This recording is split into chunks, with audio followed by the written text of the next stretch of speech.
Hi, in this lesson you're going to learn about nouns, either countable or uncountable. You will learn what is a countable noun. You will learn why it's important. What are the rules for countable and uncountable nouns? We'll also be looking at which are uncountable nouns. Also nouns that can be both countable and uncountable with a difference in meaning.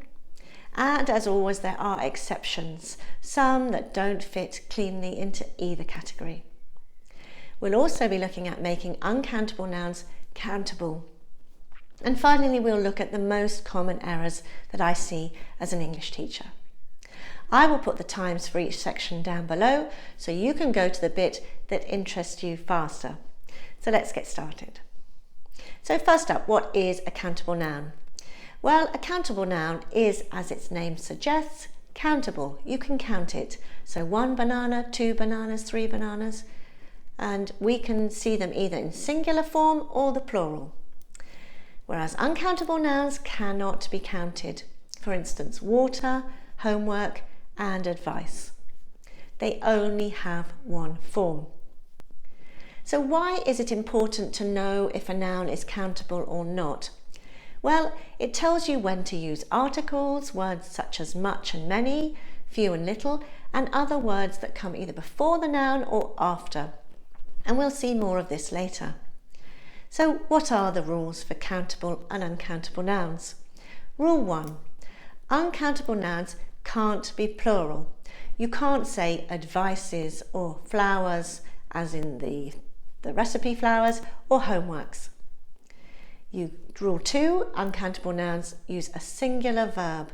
So the advice was useful, the flower is white, my homework is difficult. Rule 3, you use a or an with singular countable nouns. You can't use a or an with an uncountable noun.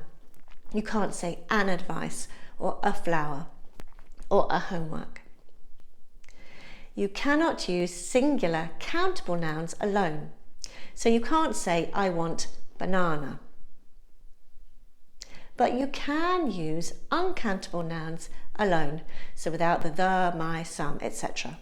So it's perfectly correct to say, I eat rice every day. But with plural countable nouns, you can have them alone. So I like bananas is perfectly correct. You can use some or any with plural countable nouns. So we sang some songs, and did you buy any apples? Those are countable nouns, and with uncountable nouns too. So for instance, do you have any advice?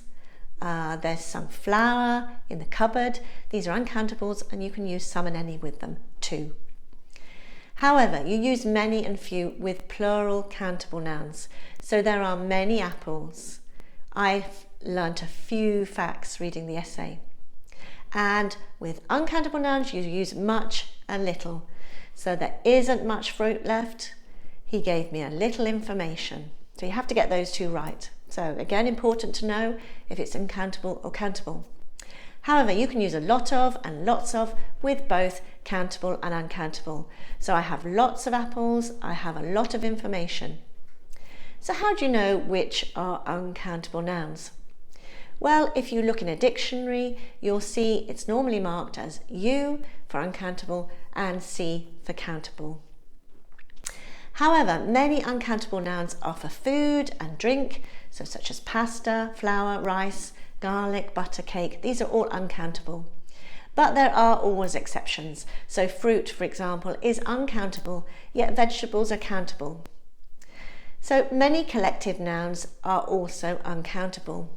For instance, luggage, equipment, furniture, traffic, litter, or abstract nouns such as knowledge, information, advice, research, and permission. So now let's look at nouns that can be both countable and uncountable, but with a difference in meaning.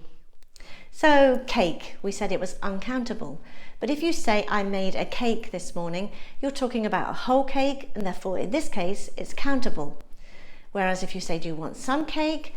We're talking about an unquantified amount. So that's uncountable. Paper, I bought a paper to read. We're talking about a newspaper, one. Whereas if you say, I need some paper to write on, we're talking about a general amount of the material. There's a hair in my soup. Again, it's one specific hair we're talking about. Whereas if you say you've got very long hair, we're talking about all the hair on your head. Have a good time. Again, we're talking about one specific occasion. Whereas if you say, I haven't got time, we're talking in general. So countable is used for specific meaning. These grammar exercises are easy. The French produced some fabulous cheeses. Whereas if we use uncountable nouns, it's more of a generalization. Exercise is good for you. Is there any cheese in the fridge?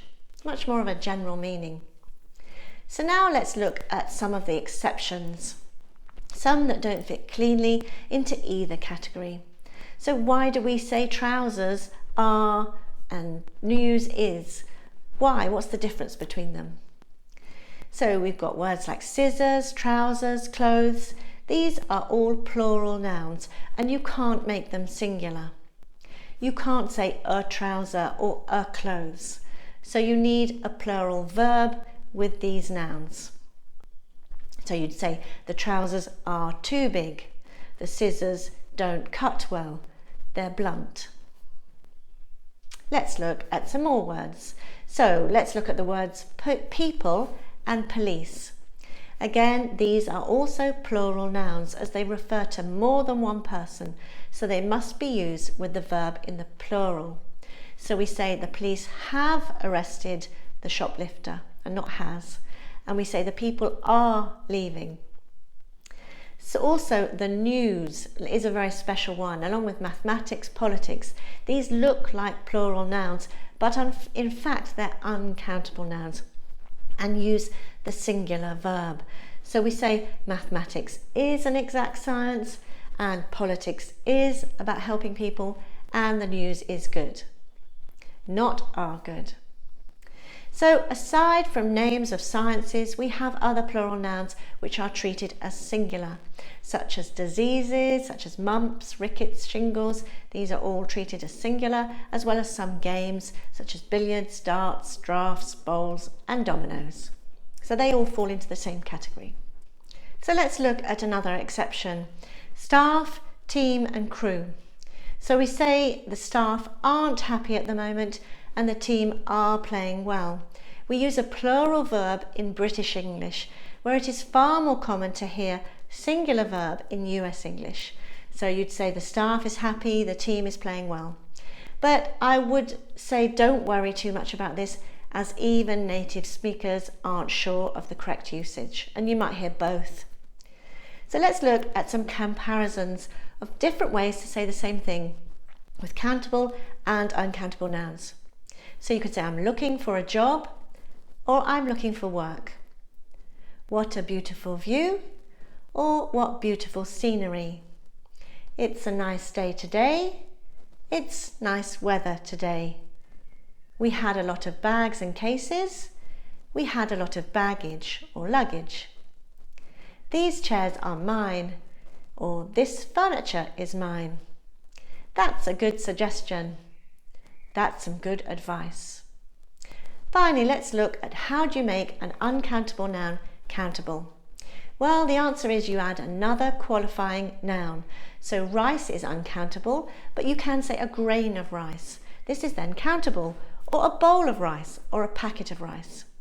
So this way you make an uncountable noun into a countable noun. But be careful, as different quantifiers work with different nouns. You can have a piece of advice, or a piece of cake, or a piece of luggage. You can have a slice of bread, or a loaf of bread, a litre of water, or petrol, a moment of joy, or a sum of money, or an amount of money. So make sure you match them up with the right quantifier. So now let's look at the most common errors. As an English teacher, I often see errors with these uncountable nouns. So remember, all these are uncountable and very common. Accommodation, bread, behaviour, damage, luck, permission, traffic, advice, furniture, luggage, progress, weather, baggage, chaos, information, news, scenery, work or homework, knowledge, equipment, hair, money, rubbish, spaghetti, and travel. Remember, these are all uncountable. So that's it for now. I hope you're feeling more confident about countable and uncountable nouns. Make sure that you subscribe to my channel so you never miss a lesson, and there are more lessons in this playlist that you may enjoy too. So that's it for now, but I'll see you very soon. Bye.